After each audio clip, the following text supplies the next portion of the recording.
Good morning, everybody. First of all, I would like to thank our California State Attorney General, Javier Becerra, and his staff for working so closely with the City and County of San Francisco. I also want to begin by thanking our late Mayor, Ed Lee, for initiating the police reforms and for responding proactively to create a historical partnership with the California Attorney General's office. I would like to acknowledge a number of people: San Francisco's Police Chief Bill Scott, City Attorney Alicia Cabrera, Board President London Breed, Supervisor Malia Cohen, our Police Commission President Julius Turman, and the Mayor's office and the entire staff for all of their hard work to make this agreement possible. And finally, I would like to thank our community stakeholders in San Francisco for engaging with us throughout the years and pressing on the importance of these reforms. In 2016, our city grappled with a crisis seen in a lot of American cities: the dissolution of trust amongst our community here in San Francisco and of law enforcement. Responding to cries from our community for improvement, Mayor Lee reached out to our Attorney General, Jen Lynch, and the DOJ and the City of San Francisco entered into an agreement for collaborative reforms in an effort to evaluate our police department and to get an independent analysis of how we could best serve our city.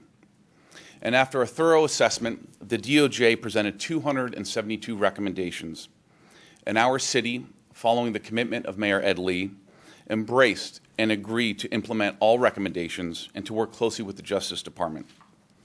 To date, we have implemented or started more than half of those reforms, and huge credit to our Police Chief Bill Scott and the men and women of our police department that have embraced these reforms. We have some of the best officers in our country, and we are seeing promising improvements, with use of force incidents down 18% just last year. Unfortunately, Attorney General Jeff Sessions announced late last year that the Department of Justice would no longer provide assistance or guidance to departments seeking to improve the trust between the police and the public. But under the mayorship of Ed Lee, we were determined to push forward as a city. That is why Mayor Lee turned to our state partners to push forward the reform process with the help of an independent partner. Today, we're here to announce that the California Department of Justice will evaluate and report on ongoing reforms at our San Francisco Police Department.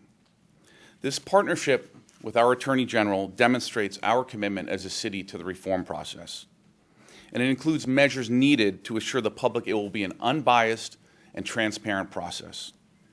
Today marks the beginning of an ongoing and lasting chapter in our reform process, one that stays true to our goal of transparency, accountability, and most importantly, of trust building here in San Francisco.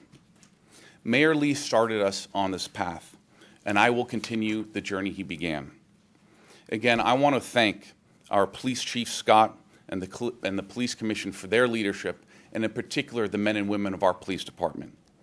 And I want to close by thanking our Attorney General Javier Becerra for his commitment to our city and to the reform process. His leadership here and at the state level are unparalleled, and we are incredibly happy to have him here as a partner at the table. So with that, I would like to introduce our California Attorney General, Javier Becerra.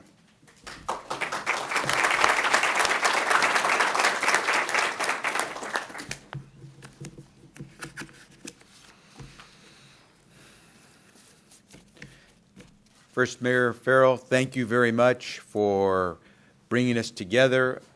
To Chief Scott, thank you for so early on reaching out as well to see if this could be a possible course of action. And I have to tip my hat and give a shout out to Mayor Ed Lee, because from the very beginning of my tenure as Attorney General, Mayor Lee reached out to me and said, the City of San Francisco wants to be your partner. We want to continue to make improvements, and in any way that you think we can work together, I want to do that. And so when we found the U.S. COPS program under the U.S. Department of Justice abandoned its work with the City of San Francisco, right away Mayor Lee and I were in conversation. And I just got to say to Ed Lee, we miss you, but we are here doing your work. This is a product of what Ed Lee wanted to see happen, and so I think it's important for us as leaders here from your city and county of San Francisco, the leader of the police department here, and certainly the city mayor, to say on behalf of all of us, I think we all owe Ed Lee a great deal of gratitude for always putting the people of San Francisco first. He said something.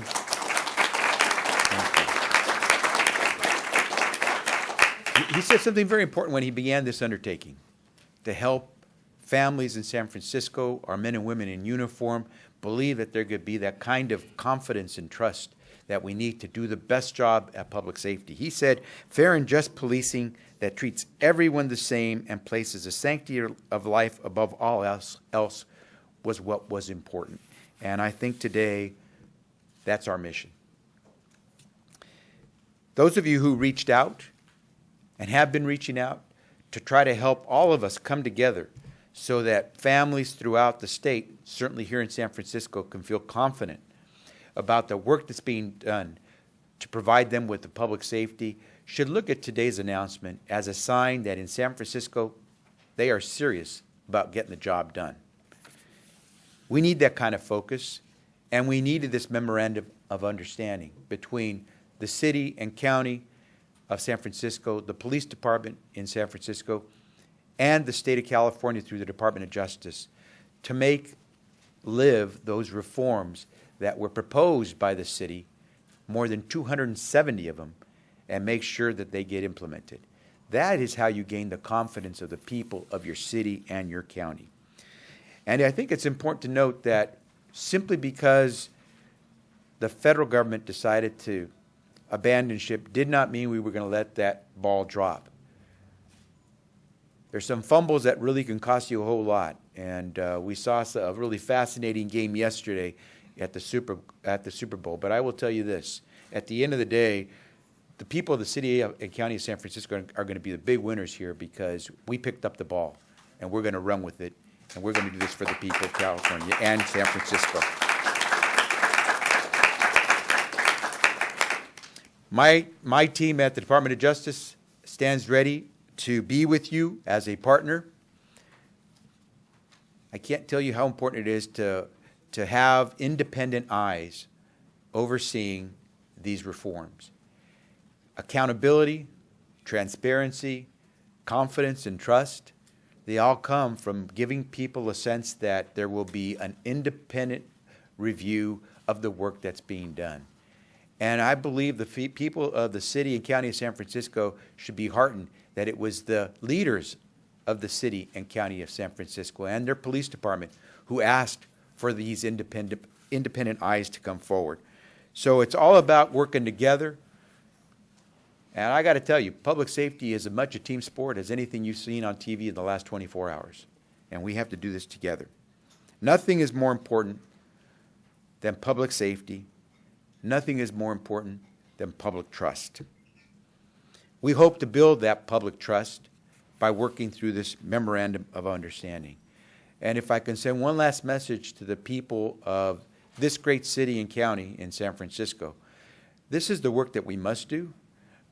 We hope that what is done here will become a model for what other communities can do. And I will tell you that the work at the Department of Justice won't end with this. In the next few months, the men and women in uniform here in San Francisco will start to employ the work that they must do now to make sure that racial and identity profiling is not something that's a reality anywhere. And we will begin to see the RIPA regulations now take effect, where all the contacts that are made of people on the streets and in our communities will be documented. And we'll be working closely with our men and women in uniform to make sure that that happens. We're going to look forward to working with the city and county of San Francisco and its law enforcement agencies to make sure that as we go about trying to document who's in a gang and who's not, that we get correct information into the CalGang system and not incorrect information that could harm the lives of people moving forward. And so we're going to be doing a lot of work to try to give people that confidence and that trust that we in law enforcement are doing this to provide public safety. And so I am pleased to say that today's announcement is just the beginning of a process that the city and county of San Francisco began. And I hope that what we can say is it won't end with the city and county of San Francisco, that many communities will see that what you do here can be replicated elsewhere. And there begins the trust and confidence that people need, that our leaders are working in our best interest. With that, I'd like to now turn it over to your leader when it comes to law enforcement, Chief Bill Scott.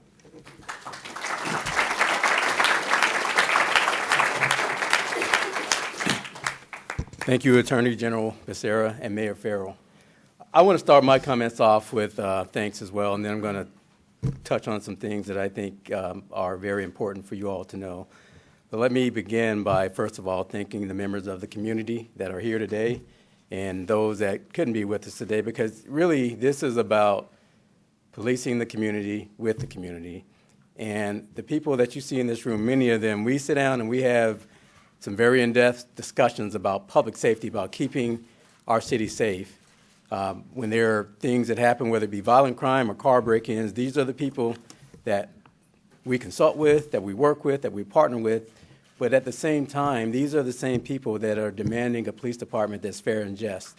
And it's that accountability to the public and the community that really is the win that pushes our need to change where we need to change and reform our department in a way that makes us better.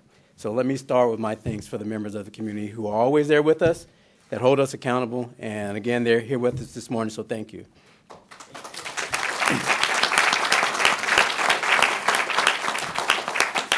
Also, the people standing with me at the podium, Attorney General Becerra, who has been willing to work with us to get to this point, Mayor Farrell, who is continuing the work that got started by our beloved Mayor Ed Lee and got continued by Acting Mayor London Breed. And I think today is the beginning of the rest of the journey in terms of making this department a better department.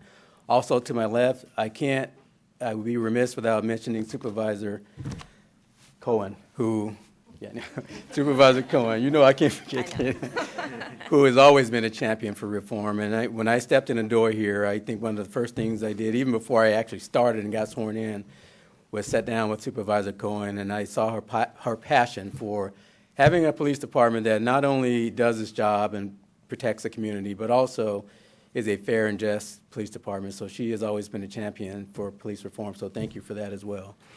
And then to the people along the wall, the teams of the Attorney General, the California Department of Justice, and then on my right, our command staff and our captains, and in the back, our president of our Police Officers Association.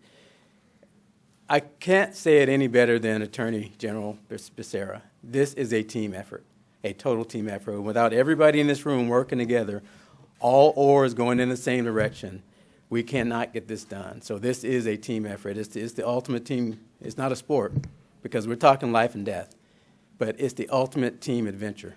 So without the people in this room, none of this work can get done. And then my last thanks goes to our police commission.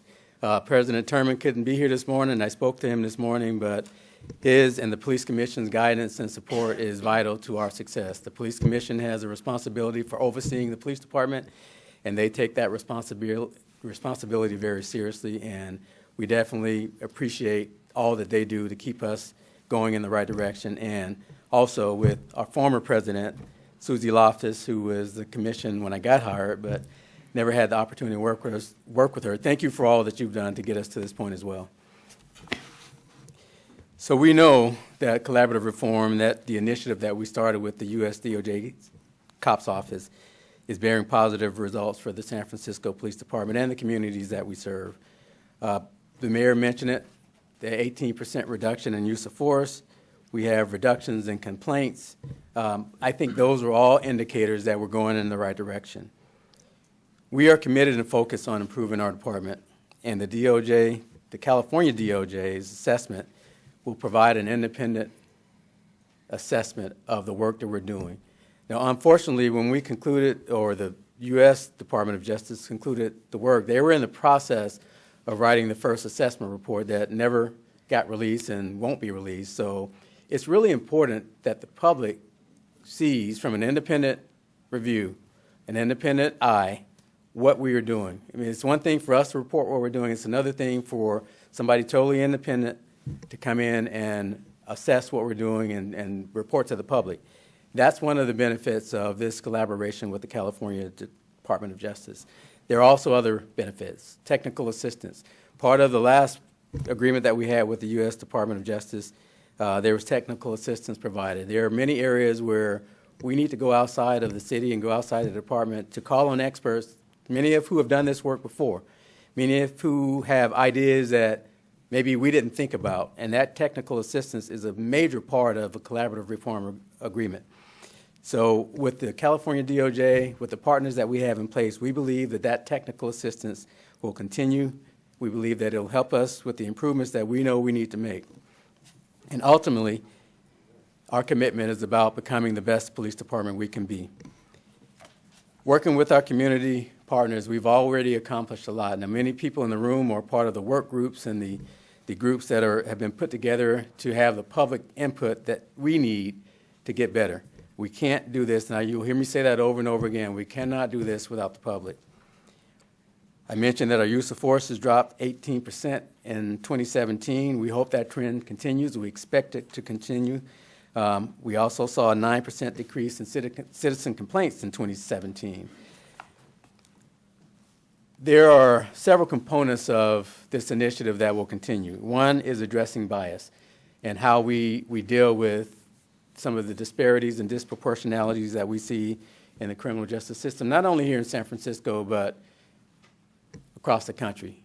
Although we can only be focused on our city, we believe we can be a model for good policing across the country. And with that, we're addressing bias. One of the things that we've done as a part of this reform initiative is our automated electronic audits of all electronic devices that are owned by the department.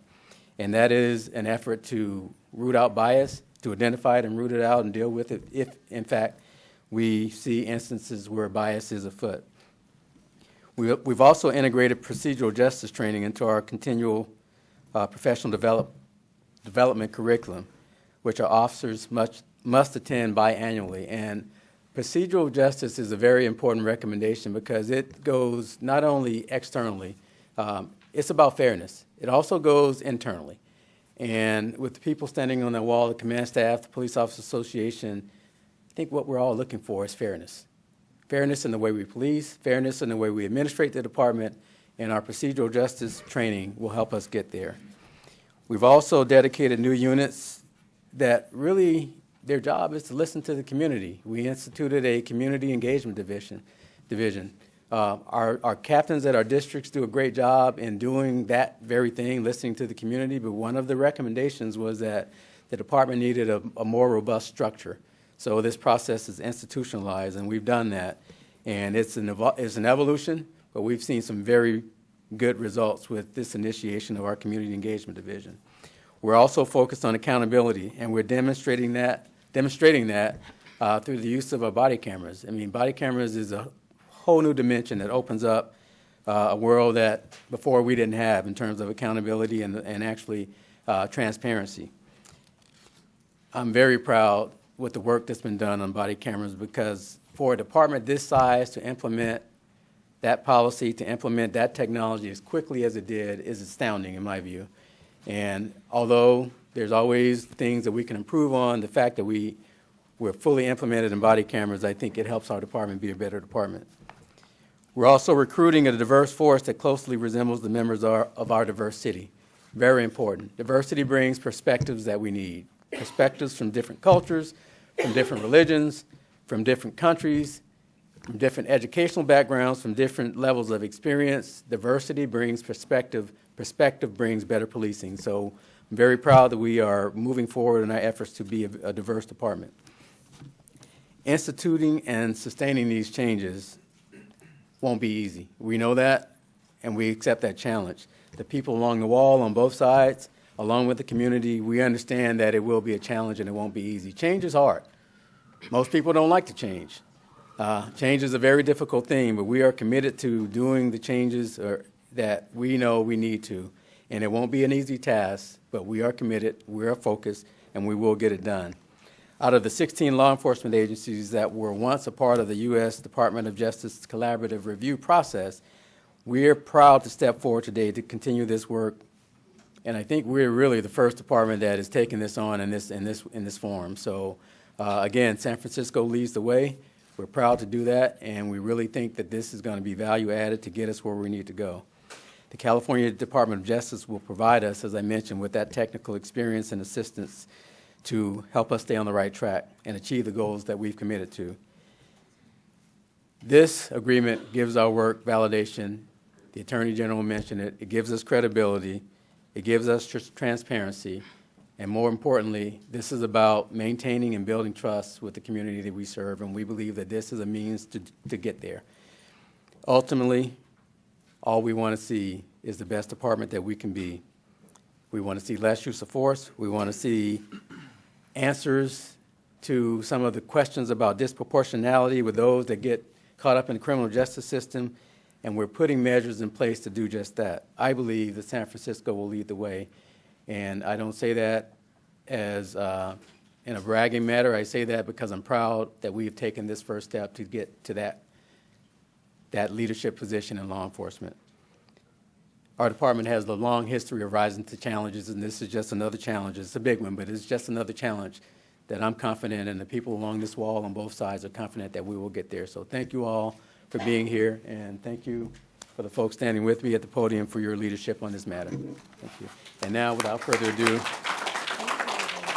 I'd like to introduce the President of our Board of Supervisors, London Breed. Thank you, everyone, for being here today. I want to thank our Attorney General Becerra for joining us in these efforts. I also want to thank our Mayor, Ed Lee, for working with Supervisor Cohen and I on the request for the State Attorney General to partner with the city to implement the 272 recommendations proposed by the Department of Justice. Issues of police reform are very personal for me. I've seen firsthand the consequences that stem from the lack of trust between communities of color and law enforcement agencies. I grew up in a community where the police were not always called when violence occurred. But that is not the future that I want for San Francisco. In the 10 years I spent as the executive director of the African American Art and Culture Complex working with young people, and my 5 years as supervisors, I've worked with the police officers in our community, specifically many incredible police officers from Northern Police Station, and I know some of our former captains who are now commanders are here today, Captain Mannix and McEachran, as well as our fearless leader during the time she served as the Police Commission President, Susie Loftus, to work with the community on a better model for community policing. And I am so proud of the work that we did together, working with the community, working with the department, working with a lot of the folks who are here today, like Sean Richard from Brothers Against Guns, and the Healing Circle with Maddie Scott. I mean, it was an incredible effort, and I'm proud of the work we did in the Western Addition community. Our residents and our police officers all want the same thing. They want our city, our families, and our communities to be safe. This is our charge as leaders. President Obama's Task Force on 21st Century Policing recommended that the police departments proactively request investigations of use of force incidents in order to increase transparency and accountability to the communities they serve, and we have done that here in San Francisco. We continue to follow those recommendations, and 2 years ago, I, along with Supervisor Cohen, introduced a resolution calling for the Department of Justice to conduct a thorough, independent review of our police department. For me, it was important that we put San Francisco on record requesting this review through a formal action of the Board of Supervisors, but we didn't stop there.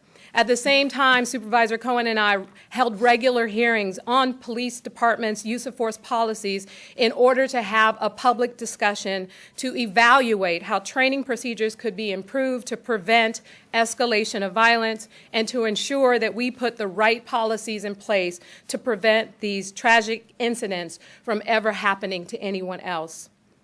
No policy alone can ever account for every possible scenario. But the review I fought for from the Department of Justice shows that we clearly have work to do. It identifies several key areas where we need to improve, including updating our outdated use of force policies, addressing inadequate data collection, and disparities in the police stops and use of force tactics. To address these issues, the Department of Justice report included the 272 recommendations that we've been talking about here today, and as said by our chief, more than half of which we've already begun to implement. Recently, the current federal administration made it clear that these types of collaborative reform efforts between the Department of Justice and local police departments was not a priority. Under Attorney General Sessions, the Department of Justice will no longer issue audit reports or suggest reforms for local police departments. As they see it, the elimination of these collaborative reform efforts fulfills their commitment to respecting local controls and accountability. But not here in San Francisco. We won't accept that. We are not going to let this go. We're not going to stop our collaborative efforts to improve relationships between our police department and communities of color. That is why I'm so grateful that our Attorney General is working in partnership with our city. We're going to continue to do everything we can to implement those 272 recommendations, these reforms in an effective manner, and I'm committed, along with, I know, Supervisor Cohen, to doing all we can to do that. These are unprecedented times, yet I am more hopeful now than ever. Our values in San Francisco are just as important, our fight never more clear, and our role to implement these reforms never more needed. I look forward to working with Attorney General Becerra and the California Department of Justice, our chief, our police commissioners, the police officers associations, and many of the folks from our communities that are here today to implement these really important reform efforts. And thank you all so much for being here. And with that, I want to introduce my colleague on the Board of Supervisors.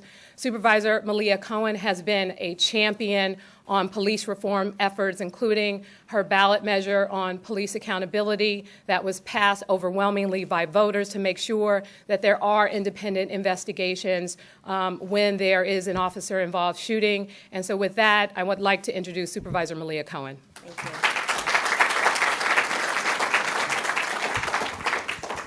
Good morning. I know this is a heavy topic that we've come to talk about, but I just want to affirm that we all in this room come together to stand collectively for peace and justice, particularly paying attention to those members that we have lost in the community that no longer have a voice. That is the spirit that I bring to this body of work that I'm really proud of, and it's been very difficult. Today we stand before you, patting ourselves on the back for work that we've got over the line in 2018. But this work has been going on, and quite frankly, it's been going on for generations, and it's been going on unnoticed. There have been people in the communities that I represent, that President Breed represents, that have been crying out for generations for some justice, for transparency. And so today feels good because it is the culmination of all those tears, the blood that has been spilled, that we stand before you recognizing that finally policies are stepping up and catching up. I started this work really in 2015 when Mario Woods was shot and killed. And it was through a series of conversations with mothers that were grieving, with community members that wanted to do more and couldn't understand what was going on and why things were happening. So we introduced and got passed a series of legislation that created a department, the Department of Police Accountability, that's headed by Paul Henderson, formerly headed by Joyce Hicks, who was part of the initial conversation. But the one thing that has been consistent through all of this was, as a result of that pivotal moment in 2015, I had a conversation with Ed Lee. And Ed Lee listened, and he helped me, and he rolled up his sleeves, and we went to work. Now, we didn't do it alone. We could never do anything alone. Susie Loftus was president of the Police Commission at the time, and she was very instrumental in helping us get through policies that had not been touched in 20 years. Use of force policies hadn't been touched since the 90s. And fortunately, we started laying the groundwork and we started doing the work, which allows us to be here today, which allows Mayor Farrell to step in and in the death of Ed Lee to celebrate, which allows Javier Becerra, our Attorney General, to step in the very big heels that Kamala Harris occupied. Because it was this work, quite frankly, the work of women, that brought us to where we are today. It's the mothers that remind us that we must get these murders solved. It's the mothers that remind us of why we do what we do. So I'm very pleased to see the representatives of the community here today. It's an important announcement. See, what it means is that with this memorandum of understanding, it brings us one step closer to bringing truth and transparency to heal the rifts that we have been experiencing for generations. And I know that every officer in this room, every law enforcement officer in the department always wants to do what's right and what's best.